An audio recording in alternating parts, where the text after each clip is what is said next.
My name is Charles Brown III, aka CB3. I'm a portfolio manager and financial educator, and I've been an investor for more than 30 years. As a portfolio manager, it's my job to keep our clients calm during difficult market periods. I did it in the crash of 2008. I did it in 2009 and 10 as a commentator for Fox News. And I did it in 2018 during the trade war scare. But 2020 was different. The pandemic brought a new intensity of uncertainty to all of us. When I began researching this week's show, I asked, how can I encourage them financially this week? How can I help them make their week more successful? That's why CB3 Live exists. We've been on 2 platforms in 2 cities with the goal of providing financial truth and a sense of calm about what's happening right now. Every week, I look forward to providing financial peace of mind to my clients and listeners. It's for this reason that it's a privilege every single time I start a broadcast by saying, from COVID, U.S. policy, and world economics to clarity. This is CB3 Live.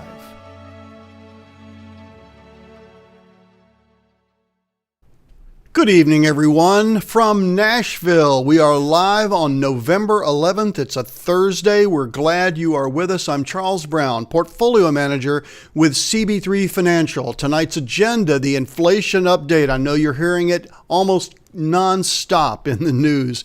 We're going to clarify that tonight. And third quarter earnings roll on. We're almost done with them. Got some real good data for you on that as well. If you're new to the program, please subscribe to us on YouTube. You're probably watching us on YouTube right now. Click the little bell so that you get updates whenever we go live or whenever we post an intra period update, which is what I do from time to time in between my live broadcasts. We're also on Facebook and Twitter. You can certainly follow me. I tweet every single day, sometimes twice a day if there's a lot going on. Hope you'll follow us there too so you can see what's going on. So for the market review, first, before we start, I want to pay homage to Veterans Day. This is November 11th. This is actually the tomb of the unknown soldier. I have a client who lost a child in service, and it's just a very difficult thing to go through life knowing that you've lost a loved one to service, but it's a deep, deep honor as well. Veterans Day actually occurs, I didn't know this until I looked it up, on the 11th hour of the 11th day of the 11th month of 1918. That's when World War I ended. It was called Armistice Day until the year before I was born. President Eisenhower changed the name to Veterans Day, and it actually commemorates veterans of all the wars, even though it was started for World War I. So that's some background for you, but today we honor all our veterans, and we say thank you and salute you for your service to the last measure for those that gave their life to protect the liberties we have in this country. October jobs report, as you know, I've moved to the monthly format for this program, and I'm going live the Thursday after the Friday jobs report, which for October added 531,000 jobs. The private payrolls added 604,000, a good number after we had sort of a lull in the summer. Unemployment rate dropped to 4.6 from 4.8, so that's moving in the right direction. Actually, it was kind of a change because over the summer it was lackluster, but I do see that as a positive. We are getting back to where we were before the pandemic hit. You see this enormous blue line. That's what happened in February of 2020. So we're now closing in on 2 years since the pandemic started. We're going to look back in history and say this was just a colossal mistake to shut down this economy the way that we did. Now that we know what we know about this virus, we did not need to do this. And we are inching back little by little. This last jobs report gets us to within 5 million jobs. So still 5 million less people employed. And of course, there have been changes in America. We'll see if that full employment gets back to where it is, but certainly there will be different industries that are employing people than they were employed 2 years ago at this time. ADP is the private sector data, so obviously the non-farm payrolls is the government data. The large blue line that you see there is what the trajectory was expected to be had we not gone into the pandemic. And you can see we're inching back. It's just going to take some time. This is what happens when you shut down an entire economy. But I am, pleased to see that the trajectory is still going upward, even though I'd like to see it a little faster. This is the ADP extended data that I just mentioned. The chart that you saw, this is drilling down into it. So 115,000 new jobs for small business, 114,000 for medium size, and then 500 plus employees. That got the brunt of it, which is a good thing. Last month, 342,000 jobs in the service sector, 458,000 service providing sector. And this is good because so many services, our hospitality, airlines, etc., just got pummeled during the shutdown of America, and those are coming back. I've highlighted in yellow. You can see solid gains. We still have work to do, but we'll keep moving in the positive direction. Turning to the market, believe it or not, no matter what you're hearing in the news, and that's why this program exists, to bring you the truth, to bring you the data, to bring you double-sourced materials that I do every single program, we now have a record number of record closes. You have to go back to 1970 something. It's even off the chart here to find a year where there were more record closes in the market. So here's what I'm going to reference, obviously in the section on inflation. If this market were really concerned, the serious money, which are the Wall Street players, if they were concerned about inflation, we would not be seeing record high after record high. And in fact, just Monday, today's Thursday, was our most recent record high in the Dow, S&P, NASDAQ, Russell almost there, but certainly all market sectors very, very high. Number of 5% pullbacks. You would think with all the doom and gloom that we continue to hear in the corporate media, that we would be having pullbacks in the market that are severe. You see the red one? That's how many 5% pullbacks we have had this year. Folks, Wall Street is not seeing inflation as a big issue. You'll still see articles like this, buying the dip is dead. Well, if that is so, then what was the explanation for today? After a 2% sell-off on Tuesday, or on Wednesday, I should say, today we had a nice recovery. Are we all the way back to the record highs of Monday? No, but we are in a seasonal time of strength. And I still say we remain in a secular bull market. When you see people writing articles like this, turn the page and don't waste your time. Sit back and think about all the fundamental issues, that's why it's in quotes, that are supposed to take out U.S. equities. They're supposed to take them lower during the past decade. Okay? Asset relief program, quantitative easing, inflation. I'm not going to read all of these. This is the second time I've shown this slide. I showed it last month, but look at all these factors. The list goes on and on and on. Ignore it. Ignore it, okay? Follow the charts. Follow the data that I'm showing you here, the double sourced, and I say that because I use two sources for every single data point that I give you. The data is saying the market doesn't believe the doom and gloom, and it certainly does not believe that inflation is going to be long term. We are near the end of earnings season. Now, you might say, well, gosh, don't we have to get all the way through December? No. Most of the time it's front weighted. So the first 6 weeks, we're now right at the halfway point in the fourth quarter. So as they're releasing earnings from the third quarter, we're seeing only 11% left to report. And look at the number in top in green. 81% of the S&P 500 are exceeding those forecasts that they provided at the beginning of the quarter. That number is normally about 73%. So we are 8 percentage points higher than that. I highlighted technology, which remains our favorite sector. It has struggled this year at times. There's no doubt about it. But the reality is that technology, 93% beat. If this continues to unfold over the next 3 to 6 months, you're just going to continue to see no way that this secular bull market is going to be thwarted, unless something comes in that we don't know about right now. But that's where it is on the data. So here's where we are performance-wise. I'm going to pause here for a bit. I'll let you guys ask me questions. Our 4 programs, capital growth, strategic growth, diversified growth, growth and income, are on the screen. We're looking at 3-year performance because as we look back now, I think it's fair to see how we've performed at almost 2 years of pandemic-related or affected market performance. My little crowing here is that strategic growth now has overtaken the S&P 500 on a 3-year basis. You'll see that at 21.5, S&P at 20.7. Of course, that's after our fees. So those of you that are clients, you should see performance very, very similar to this. If you get out your interactive broker statements, you'll see this. If you need help doing that, I can help you. Those of you that are not clients and you tune into the program for educational reasons, that's great too. But I just want you to know this is what the performance is looking like. Capital growth over 2 years, basically beating the S&P by 4.2%, 420 basis points after fees. Really pleased with that. And it's because we've stuck with these dour projections about what things we're going to do in the economy that just haven't happened. I'm going to give you a few more moments to look at this. And I'm going to look at the questions and grab a sip of water here. Throat's a little dry tonight. So who do we have on the screen? Welcome, everybody. Glad you are here. Hey, Tom. Hey, Jerry Ann, how are you? Oh, okay, it's Keith. Well, that's fine, Keith and Jerry Ann. All right, no questions, guys. I will follow the chat here. Alice tries to keep me up to date if you guys got questions for me.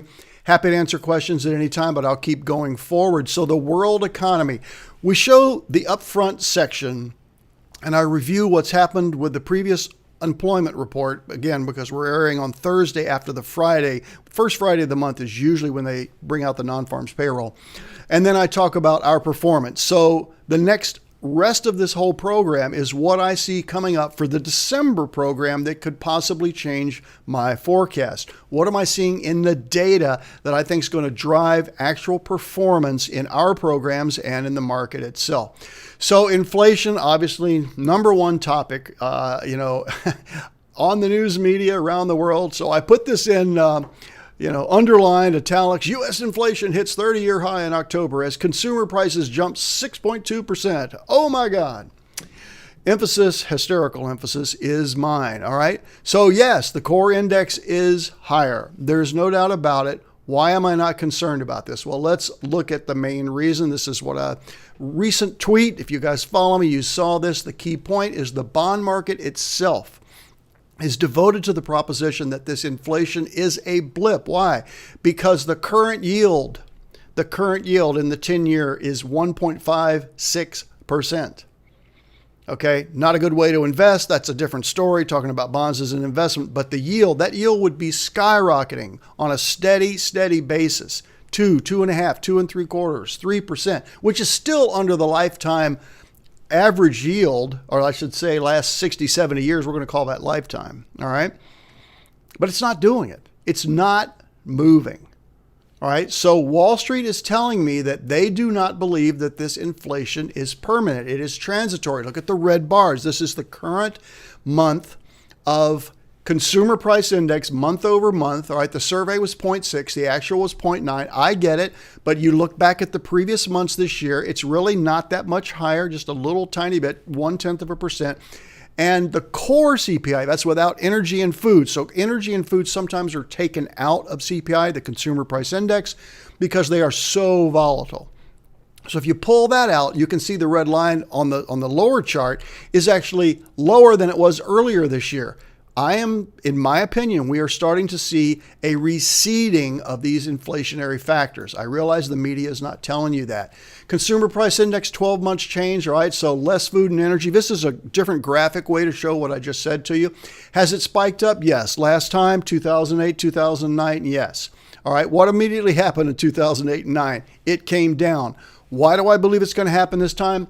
We don't even have an economic nightmare like we had in 2008, 2009. where banks were going under, investment firms, Bear Stearns, Lehman Brothers went under. We don't have any of that. What we have is the inability to provide from our supply chain. And why is that? I'll get into that in the political section, okay? But this is continuing to show me this is transitory. However, supply chain bottlenecks, and that is what is really at cause here, continues to be a hot topic. All right, there's going to be a slide coming up here in the next section that will address this in a little bit of a humorous way. That's why I'm laughing here. But you're going to continue to hear this supply chain, supply chain, supply chain. And frankly, that's because we shut this economy down, the strongest economy in the history of the world. All right, 2016, 17 through 2020, we shut it down, and now we're trying to get back to where we were, but we don't have some of the policies out of Washington that we had back then to get it where it was, and that's why it's taking so long. So inflation data, I've said this before, is rivaling non-farm payrolls in terms of market enthusiasm. Well, by enthusiasm, I mean flippantly, as far as histrionics. That's what people want to talk about. Inflation. All right, this debate over transitory versus persistent will continue for a year or more. I was hopeful that it was going to ebb by now. I am seeing signs that it is flattening, but I think it's going to be a topic for more than a year. If you disagree with me, feel free to mention it in the chat. Anova, welcome. Glad to see you, sir. All right, COVID, guys. I didn't think I'd be showing you this data all this time, but here we are. So up less than 1%, the 2-week trend, basically just flatlining. Number of deaths down 28%. You can see the three main, when that first came out, then when it peaked, then when the Delta variant came out. It's just turning into what we call an endemic instead of a pandemic. That'll be on the next slide.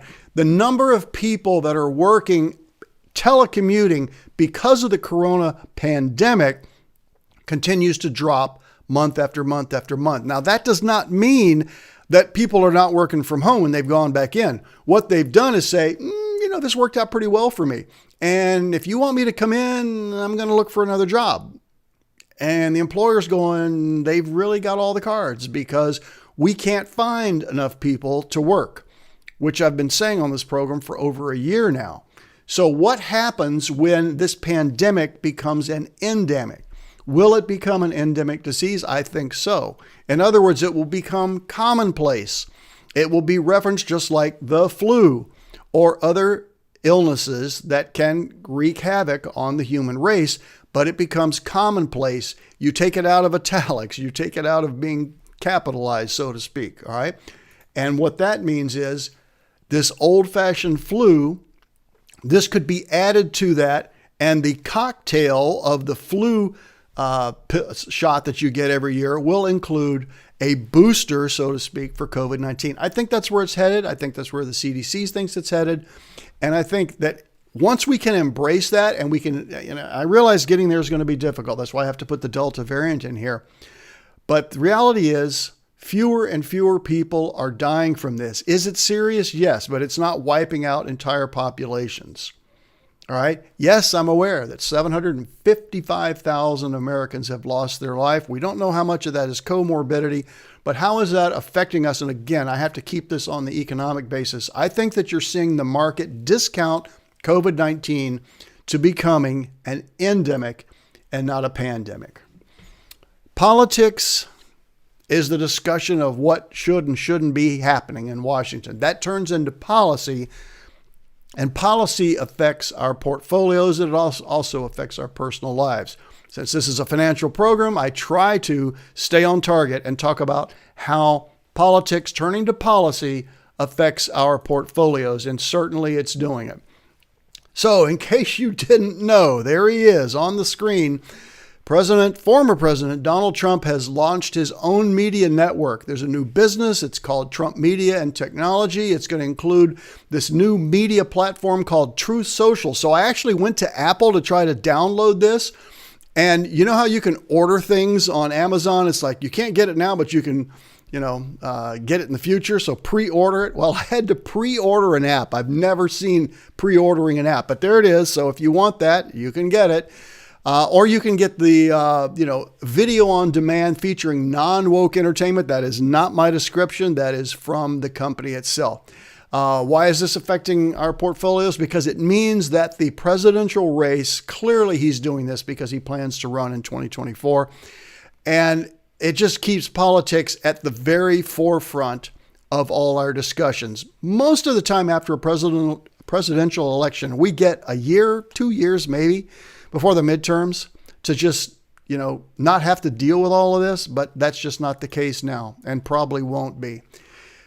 The issue with President Biden here is that his political agenda is mostly social driven, social reform. Now, you may or may not agree with that, but that's basically what it is. He doesn't have an economic agenda. And you can feel free to type in the chat box over here. I will address your comment live. But his political agenda wasn't designed for shortages and inflation. A year ago, at this moment, President Trump was still in office, but he had lost the election.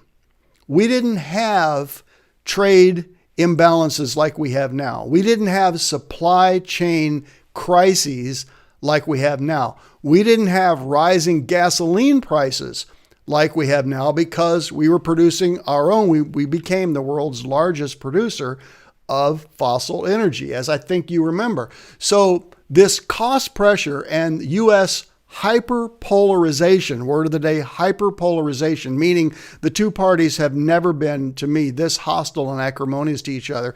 Those are depriving, if you will, the Democrats of the political benefits of a strong economy.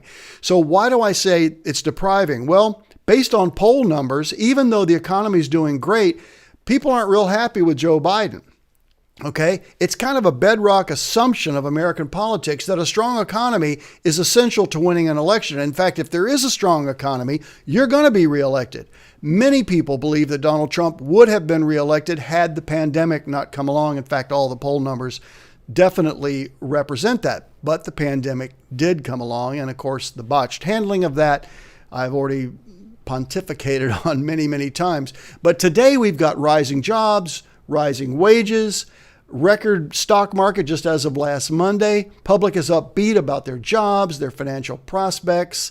I mean, I send out a survey to my clients. Those of you that are clients and you get this monthly survey, are you comfortable with where the markets are? Are you comfortable with your financial future? For those of you that, fill those out every month, thank you. It only takes click. It's helpful, but I can take that survey and mix it with all the others that I'm seeing that people are pretty upbeat. And yet, Joe Biden's approval numbers, and again, this isn't from Fox News or Epoch Times or something real conservative. This is from USA Today, is at 38%. And Kamala Harris is at 27%. If you don't believe me on that, you can fact check it yourself, but that's what I'm seeing. Obviously, this is reflected in the loss of the Virginia governorship in a state that Joe Biden won by 6 percentage points, and just narrowly, the Democrats won the governorship in New Jersey, a state Joe Biden won by 12 percentage points. And GOP won down ticket races. Down ticket means local and state and attorney general races, things like that. So obviously the political scene has been turned upside down, staying in the news. Part of this is driven by these two huge packages that are going through Congress. Now, who's going to pay for all of this? We're going to pay for all this. Now, those of you that are conservatives are probably not going to be happy with my next comment here. But the truth is, the House finally approved this $1 trillion infrastructure bill, sent it to President Biden's desk, and he's going to sign it. So we're going to spend $1 trillion on infrastructure. Well, it's about time. President Trump, when he had control of the Senate and the House, should have done the same thing. I realize the 2017 tax bill, tax relief program, was a huge, huge benefit to almost every U.S. citizen, as well as most U.S. corporations, lowering corporate tax rates, for the first time in 20 years, I think. All right. But they still didn't get an infrastructure bill down. Now, so the Democrats have done it. And is there pork in there that shouldn't be in there? Absolutely. But at least it got done. We need help with infrastructure. You have to ask yourself, aren't we paying taxes? Aren't we paying for toll roads? Aren't we doing all that? Where's that money going? Good question. It's going into a black hole. But let's see if this $1 trillion actually goes to help our infrastructure, roads, bridges, railways, etc. So the truth is you can't go back and change the beginning, but you can start where you are. So we can't change, or Biden can't change the place where he is right now, but the American public, based on the polls that I'm seeing, and certainly the race in Virginia and even New Jersey, their patience is on empty. You have to ask yourself, just like Ronald Reagan asked Jimmy Carter, and now we're only just 1 year into this. I heard Joe Biden live saying, my poll numbers are just the same as George Bush's and Barack Obama's after 1 year. Well, go back to 2009, and Barack Obama, after 1 year in office, had an approval rating of 54%. I think I just showed you that USAA poll, and you can look at Rasmussen. It's very similar to that at 38%. So clearly Americans are not happy. In my opinion, I think Americans put finances first. You can say that's morally wrong or not the way that you would want it, but mainly I want a government to protect my borders, and I want them to give the incentive for companies to do well. That's what I do for a living. That's what I do for you guys, is manage your money. I need a government that lets us do what we do, which is invest and stay out of our way and not put onerous taxes on us. And I think that is why the American public has an E on empty for their patience. All right, I'm going to take a break here. I'm talking a ton. You guys are quiet tonight. All right, no questions. I'll keep going then. Economic indicators. This is the section where I talk about what I'm seeing again for the next month that I think that might shift us a little bit off the trajectory. But right now, I'm full speed ahead into the end of the year, and here's one reason why. Historical holiday sales 2021 forecast. Look at the red bar. 8.5 to 10.5% increase over 2020. Incredibly, 2020 was higher than 2019. And that's because the pandemic occurred so early in the year that basically Americans were able to recover from that. But this is encouraging. If consumers are spending, it means they're confident. If consumers are spending, it means cash is coming in to GDP in America. Look at the spike here in car and truck rental, used cars, trucks, etc. Look at that spike, and then look at the dramatic drop off. Okay, dramatic drop off. I think this is a positive, guys. I had to drive to Alabama to get a new car because there was nothing here in Nashville for what I wanted. All right. So, and even when I went down to this dealer down in Huntsville, Alabama, there were only 3 cars on the lot. I just happened to find one that I liked. But this is an indication that supply is starting to catch up in this very important area. The second most important area of consumer discretionary spending is automobiles and trucks, etc. The number one, of course, is housing. So this is positive. 5 job openings for every unemployed American. You really need to let this sit in. Even here in Nashville, when I'm driving around, not so much in the suburban Nashville where I live, but when I'm in downtown and I see people out there with signs, can't find a job, can't find a job. I'm sorry, you're just not being, you're being disingenuous, because there are jobs everywhere. And what this data says from the Daily Shot from Fred, so you guys know Fred is the Federal Reserve economic data. His last name is not Flintstone. Yeah, I know, you know that. So great data from the Fed. We're at an all-time low, at least for the last 20 years, and Fred has only been keeping this data for about 30. As far as the number of job openings, way more openings, or 5 for every 4 people that are unemployed. The jobs are there, and the jobs are going unfilled. Consumer spending, I mentioned this earlier. This is a little more poignant chart. We continue to rise on the consumer spending chart. When consumers are spending money, it's good for the economy. In fact, it's essential for the economy. Why do I say this? There are 3 components to GDP: consumer spending, business spending, government spending. By far the greatest of these, at 68%, is consumer spending. When I see this chart rising, especially pulling away from the enormous downturn there in 2020, this is encouraging. Is it back to where it would have been without the pandemic? It is not. But again, I think the takeaway from this is when we face this again at some point, there will not be a shutdown of the economy because it just was crippling. Personal savings, all right? Once people were staying at home, laid off from their jobs or locked out, could basically not go back to the office, they started to save because they panicked. All right, you can see the peak there back in 2020 in February and March, mostly March and April. The second peak is when the Delta variant kicked in. All right, and now it's dropped way down. What does this mean? It means people want to spend money. They're going, I saved a bunch. That's great. Now I want to spend it. Alice and I just got back from Washington and Oregon. Planes packed. Every seat. Just people are flying. They're saying enough already. I want to get back to life. This is kind of a non sequitur, but one of my clients sent this to me. Thank you, Leo, for doing that. This is from George Friedman, and he points out, and this is why I think this is a positive. Again, this section, economic data, this is on China, but here's why this is important. We keep hearing China. Enough of China, okay? Second largest economy in the world. Going to overtake the U.S. Really? Okay. But on a per capita basis, remember their population is much larger than ours, like 7 times larger than ours. They rank 75, 75th in the world. So look at the red dots on here. Look at the green sections. Only Shanghai and Xinjiang, I think I got that correct, have a higher GDP per capita than the U.S. All of these other areas, folks, these people are not living well. This is a third world country. So maybe they've got a little bit of GDP if you trust them, but they're in no way any position to rival us in the U.S. I'd never seen this chart and I wanted to share that with you. Why am I encouraged by that? The U.S. remains king of the economic planet for sure. Age of fixed assets. So this is partly reflected in this infrastructure bill, although this is mainly referring to company assets, trucks, cars, whatever, etc.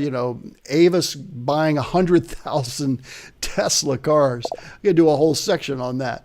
But we see fixed assets basically aging. So what does this mean? It means as the consumer and the business community, remember business is the number 2 component of GDP, they're going to be spending money next year.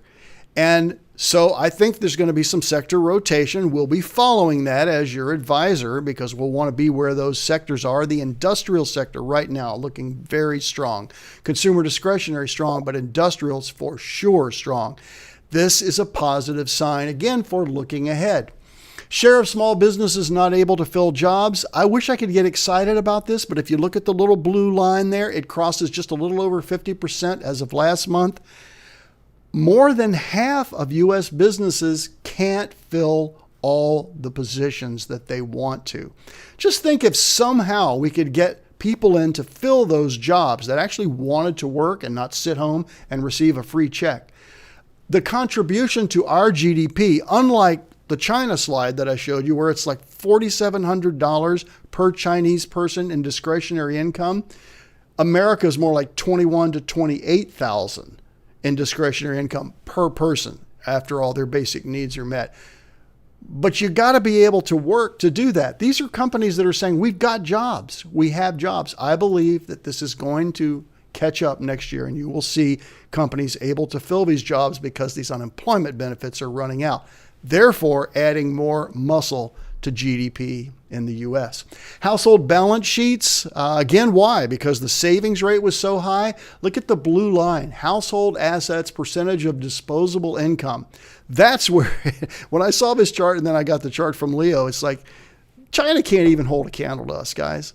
Do not sit and quiver about these guys. If you want to think about their warheads and whatever, and I know that's in the news, I'm not going to cover that tonight. But economically, we are sitting just fine. And household balance sheets in America are looking very strong. In addition, U.S. household net worth, look at the red bar, just hit a 30-year high. I think it's probably a lifetime high. I can't imagine there's any data earlier than this that would be higher than that. When you have U.S. household net worth, when you have companies that cannot fill the jobs because there aren't people enough to fill them, when you have household net worth hitting records, you cannot have a recession. And if people were scared about inflation, oh, we're going to be Zimbabwe, they would not be spending money. They would be hoarding it. Follow the data. That's why I do this show for you guys. Follow the data. All right, I mentioned that we were going to have a slide coming up here about Black Friday. This is my Black Friday slide. So Alice and I just got back from Oregon and Washington. We took this picture in the Pacific Ocean. I'd never been there. And look at all these people. What are they doing? They're out there waiting for this container ship to unload. Now, you're thinking all these container ships are in Los Angeles and Savannah, Georgia, and on the East Coast, New York. There are actually a ton of these container ships in the Columbia River, which separates Washington from Oregon. I think we saw 12 of them. So, and I hope by now you're laughing and you know this isn't really serious, but I mean, that's the reality. The lines for Black Friday are waiting for these container ships to get unloaded. We need people working in the docks that unload them. I'm telling you, it's just a crazy time right now. Crazy time. This will pass, folks. It will pass. All right. So you see the little button on here. This is actually a video, but I'm probably running a little long, so I'm not going to run the video. And it's just one slide. It's just all you're going to see is the train circling. One of my viewers in Montana, in Webo, Montana. I think we got some viewers on here that used to live in Montana, but one of my viewers still does.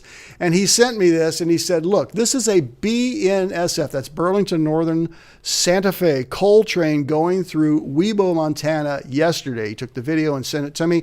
There are 120 cars carrying 175 tons of coal each, that generates 17 million BTUs per ton. Imagine how many windmills it takes to equal that amount of energy. It's unfathomable. Not only that, the labor requirement for this train is 2 people. 2 people, an engineer and a conductor. So one person or two, maybe it was 2, said, you were doing a section on energy and, green energy and all that. Why did you stop doing that? Well, I think I stopped doing it because there were just other things to talk about. Green energy is something that is emerging and I'm all for it. But right now, if 2 people can transport 17 million BTUs of power in those coal trains, and there's several of those a day, according to my viewer, that's what I need to be talking about. That is what is powering America. All right. Okay. Before I get to the Fed, I'm going to take a drink. Any questions? Hyperpolarization. Very apropos. I'm glad you like that. Tom, if jobs started filling with this scare of inflation, yeah, the scare of inflation, Tom, is not going to go away as long as the press thinks they can get eyeballs on the screen. But I do believe if you start seeing people filling jobs and we get back to a more non-imbalance, or we are in a balanced situation with supply and demand, then yeah, some of the inflation talk will go away because eventually the media will have to cover, wow, people are starting to come off the bench and go back to work. So interesting China chart. Thanks, Doc. I thought it was a great one too. Some of you guys know Leo Klinstein. He's been on the show before, but he's just a really sharp guy. And I was encouraged to see that. I mean, I try to keep up with everything that I can, as you know, but I really hadn't thought of China GDP in per capita terms. And when you look at that, dude, they are third world. I mean, and look at the various countries within China. Can't even hold account, anything. Great Black Friday. Yeah, I love that. If you guys, want a copy of that Black Friday with people out there wading in the water. Yeah. Okay. So, all right, there we go. The Fed, not much to talk about. I mean, we're still waiting to see if Jay Powell is going to be reappointed. There's a super liberal person that the left, AOC, and, the other minions there want to have appointed, but the market likes Jay Powell. Many Democrats like Jay Powell. Joe Manchin from West Virginia and Kristen Sinema from Arizona. They're the 2 moderate Democrats that are keeping a lot of things on track by not just, voting lock, sink, and barrel with the rest of the Democrats. They want Chairman Powell to be reappointed. I want him to be reappointed. We've had a member resign from the Fed who's a Republican. He was appointed by Trump.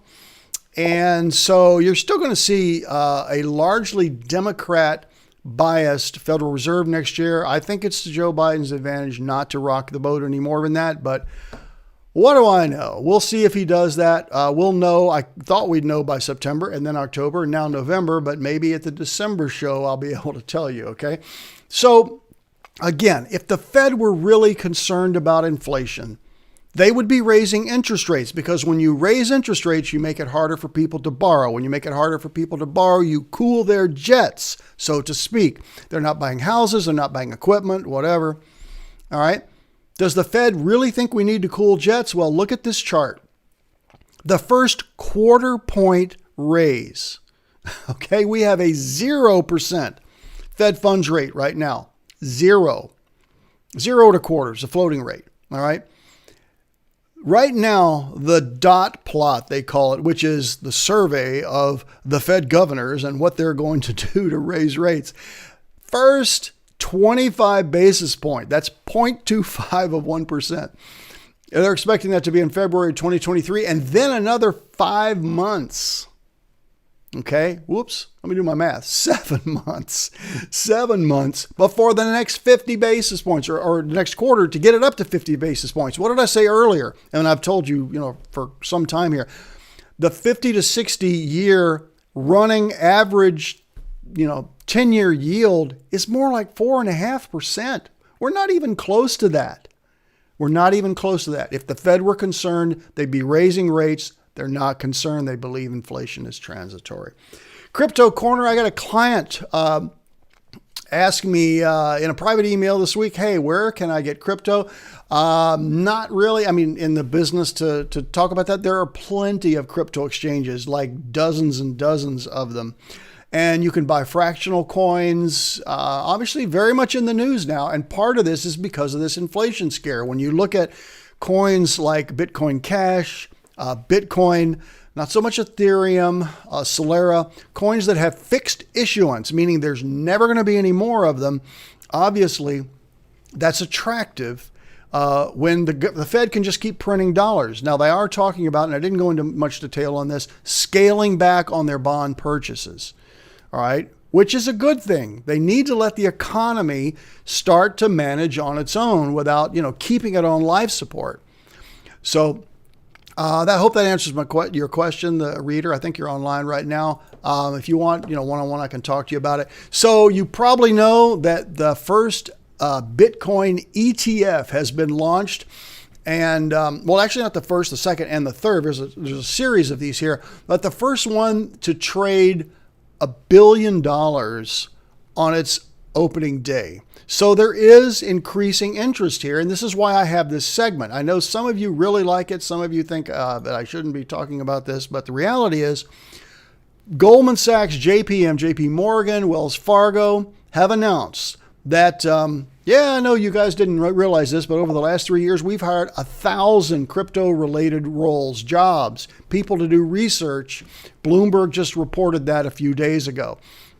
So if those level of firms are hiring crypto professionals, if the Federal Reserve is weighing whether they're going to allow crypto to be held in the Treasury, okay, in the U.S. Treasury, you've had 3 countries around the world, granted all small countries, saying, we're going to have cryptocurrencies, Bitcoin in particular, as an alternative to the U.S. dollar. The trajectory keeps moving in that direction, and I just can't ignore it. Last month, my balance on my account, 319, about 320. Yesterday, or maybe it was this afternoon, 375. So really big move. And I report this to you because people want to know, am I just talking through my hat? Do I talk about crypto and not really trade it? No, I trade it for sure. I'm not recommending it for you. If you want to talk about crypto, like this one client that sent me an email, I'm happy to help you. I will tell you this, that I have increased my percentage of Bitcoin from about 40 to 45 to up to 50% now. Ethereum at 25. So the main 2 coins, or the largest 2 coins, Ethereum and Bitcoin are 75% of my holdings. I've reduced some of the altcoins, and I've got reasons for that. If you want to ask, I'll talk to you about it. So U.S. housing just continues to be on fire. September Zillow Home Value Index. I don't know about you, but that looks to me like a brand new high going back to before 2000, and there really was not much of Zillow before 2000. Just continues to be on a tear, parabolic. Same thing happening here in Nashville. However, the housing starts reverting back to the pre-COVID trend. So look at the little dotted line there. And by the way, the blue, we don't need to worry about, that's multifamily, but let's just look at single family. So the trend is just a steady line, and basically the single family just went on fire. It's cooled off just a little bit, but clearly it's still above trend. All right, what does that mean? It means that it's still a seller's market. Probably not a big surprise to you guys, but that's continuing. More from Fred here. The median sales price just continues to rise. We're going back to 1995, lifetime highs in this data. Very strong. Why is this very strong? We talked about cars and trucks earlier. The number one consumer discretionary item, as you would expect, are homes, followed by cars, followed by large, appliances and things like that. As long as this continues strong, we cannot go into a recession. You just can't. You just can't. And obviously, again, people are confident, so they're not concerned about inflation, or at least they're not spending money like they're concerned about inflation. All right. Foreclosures as a percentage of total loans, you would think with people just buying and arguably overpaying for houses that there'd start to be some foreclosures. Not really. I'm seeing a lifetime low, or at least back to 2000, which any data older than 20 years is really not even that stable as far as this real estate data goes, because they haven't started really keeping accurate, detailed market by market, demographic by demographic data since really the last 15, 20 years. So this is lifetime low on the number of loans. All right. I'm going to catch you up on this. I need another sip here because I've got kind of dry throat. What have I missed? There's some sturdy cars and railways. Yeah. 120 cars, weigh 75 tons each. Yes. Good thing they're not crossing too many bridges, right, Deb? They're enormous trains, and you see this all the time. If anybody wondered why Warren Buffett bought Burlington Northern, it's because he wanted to make billions and billions from it and took it private. Coinbase Pro works well for buying most cryptos. Yeah, I had a Coinbase Pro account. I prefer Kraken. I mean, when you see my reports, that's with Kraken. A little more pro interface. Coinbase Pro is good. Gemini is real good, real simple. Guys, there's just, I don't know. Ken, what do you think? Probably 20 or 25 out there. And especially the ones that are in the U.S., they are regulated by the states in which they are located. Kraken actually located in Wyoming, of all things. So this is a segment that I started some time ago, actually just a couple months ago, and I was about to go into the third part, but I've had enough questions on this that I think I'm going to need to produce a separate video. People asking, so why did you diss bonds so badly? Well, I thought I explained it, but I guess I need to explain it more. And then they said, well, what about gold? Are you going to talk about gold? Are you going to talk about art? Well, yeah, I was going to talk about all that, but I can't really squeeze it in here. And I'll tell you why, because I've got another special segment that's just a one-timer here. So watch for this after the December show. I will publish this. It won't be live, but you guys can refer to that because it's going to affect my decision-making process, obviously for my own holdings, but it will affect those of you that are clients because, as you well know, if you're a client, most everyone invests like I do, obviously in their own discrete account, but they follow the same mindset. The reason that they are with CB3 is they just trust what we do and they see the performance, 5-year trailing, etc. So, all right. So what we have tonight is a story. A story about Mount St. Helens, but it's more than that. And I'm looking for the reverb button on here. Where's my producer? Tom, how do I get reverb to sound? Okay, I'm going to have to just make this up, guys. This is a story about Mount St. Helens and Captain Bonehead. Okay, hope that didn't blow your ears off. So, this is Mount St. Helens in Washington. You might remember that it, in fact, did blow its head off in 1980.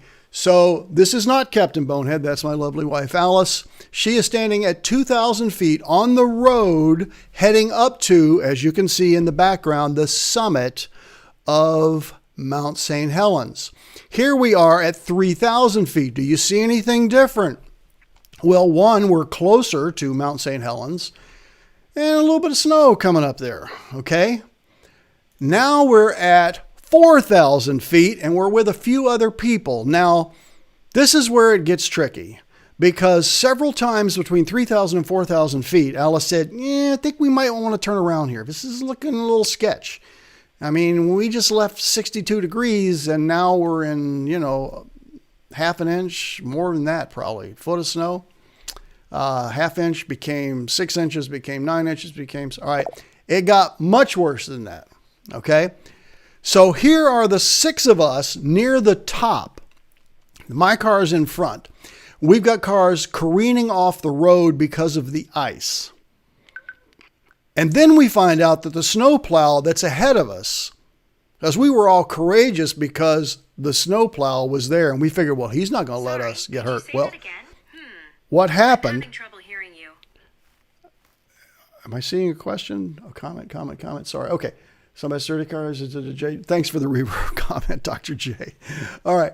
I'm trying to be responsive if there's stuff coming up here. But here's what's going on. We've got all these cars. And if you see the F-250, that's a Ford F-250, he actually plows ahead because there's nowhere to turn around. There's actually a motto to this story, so hang with me. All right. He was smart. He had a car that was prepared. He had a vehicle that was prepared for this. All right. Well, I did not. And not only that, I didn't have a skill set to get out. So my car got stuck. Actually, my car didn't. I got the car stuck. All right. Because I tried to follow an F-250 and figuring, well, if he can do that, then I can do that. So here I am stuck in the snow. Fortunately, there were 2 really sharp men here that lived in the area. This first guy, here he is in his F-250. Now, you see the snow underneath his car?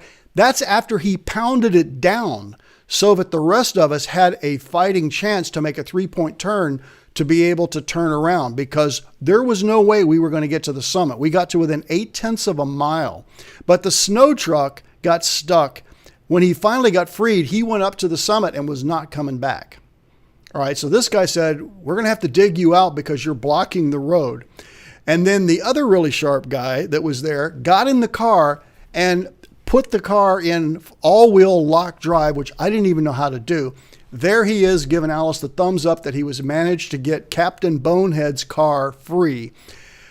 These guys were absolutely my heroes. All right, here we are going back down the mountain.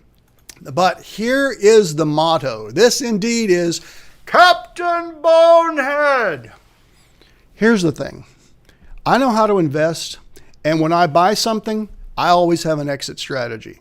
If you want to know what that exit strategy is, you can feel free to call me.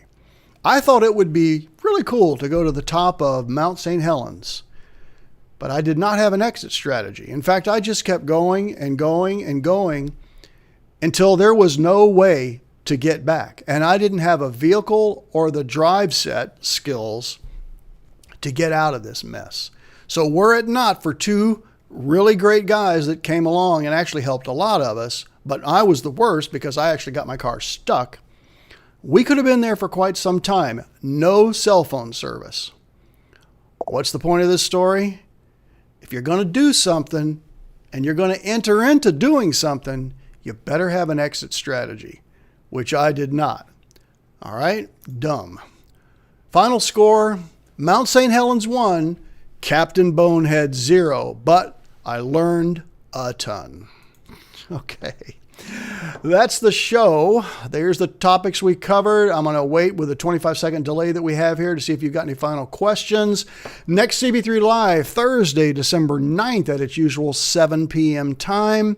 Reminding you again, if you know somebody that might be interested in the information we have here, I hope you'll give them a heads up and say, go ahead and subscribe. Get the updates. I do those intra-month updates too that are pre-recorded, but if there's something really happening in the market that you need to know, I do go live and upload those so that you can get those. And I do continue to tweet every single day. So follow me on Twitter, Facebook, and LinkedIn. All right. All right, I'm watching for a few questions coming in here now. I always finish the show by saying this, for we have not been given a spirit of fear. We have a spirit of power, love, and a sound mind, especially when we're not being a bonehead like yours truly. So, CBH, yes, there we go. I like that, Tom. Like the heart there at Nova Digital. Good story, Captain. Glad you're both safe. We are also glad that we are safe. We learned a ton for sure. So there you go, guys. Thanks. Appreciate it, Charles. Appreciate you guys and your kind words. I hope that this Thanksgiving is a truly terrific one for you. Our hearts are very full. We went to the Washington, Oregon area because our son, Chip, also known as Charlie, got married. He and his bride, she is named Shar, so they go by Shar Squared, had a wonderful ceremony up on this cliff overlooking the Columbia River. That's a whole nother adventure, but I'll tell you about. But all the family was together. It was really wonderful. And then we decided to go on this adventure to Mount St. Helens, which now you know. So it has encouraged me even more to always make sure that I have an exit strategy for you guys in every single investment that we make. Appreciate the good comments, guys. You have a wonderful Thanksgiving. I will see you in December. Please always remember that at CB3 Financial Group, we don't just manage your assets, we become one of them. Good night and God bless.